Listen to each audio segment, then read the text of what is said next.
It was a quiet summer afternoon in rural Nebraska, where time moved slow and the air smelled of wheat and rain. Old Bill Thompson, a humble farmer, leaned on his fence watching the sunset. His horse, Daisy, grazed peacefully nearby, the only family he had left after his wife passed. For Bill, Daisy wasn't just a horse. She was his best friend, his reason to wake up every morning. He didn't know that in just 1 hour, his world would be engulfed in flames. A dry wind picked up, carrying the faint scent of smoke. Bill looked toward the hills and saw a thin line of gray rising into the sky. Within minutes, that line became a wall of orange, a wildfire racing toward his farm. He tried calling for help, but the lines were jammed. The nearest fire station was 20 miles away. As the flames neared his barn, Bill grabbed a bucket of water, but it was useless. The fire roared like thunder, swallowing everything in its path.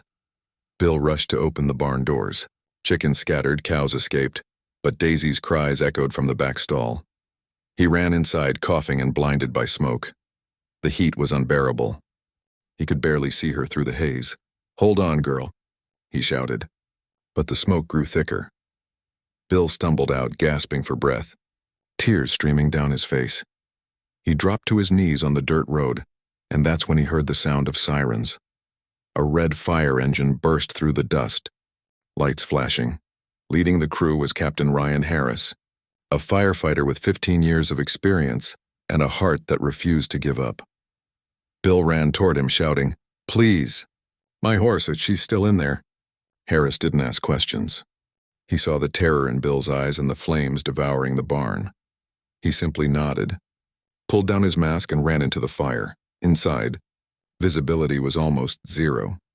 Harris crawled on the ground, following the sound of Daisy's frantic neighs. The beams were cracking overhead.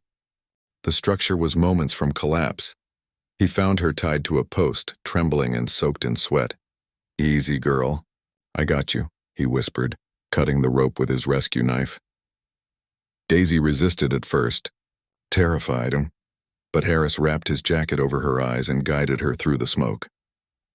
Outside, the team shouted, "Captain, it's coming down." He didn't stop. He pushed Daisy forward with all his strength. Just as the roof caved in behind them, the barn collapsed in a shower of sparks. For a moment, no one could see anything. Then, through the smoke, Daisy emerged, running free, and Harris stumbled out, coughing but alive. Bill rushed forward, throwing his arms around the horse. The firefighters cheered, relief flooding the air. Local news cameras captured the moment, a farmer weeping beside his saved horse, and the soot-covered firefighter smiling faintly in the background. The story spread fast. Firefighter saves horse in Nebraska wildfire. People across the country watched the video in disbelief. When reporters asked Harris why he risked his life for an animal, he said quietly, "A heartbeat is a heartbeat. Doesn't matter if it walks on 2 legs or 4. Bill visited him at the hospital, holding a small wooden box. Inside was one of Daisy's old horseshoes, polished clean. He said, "You didn't just save her, you saved me."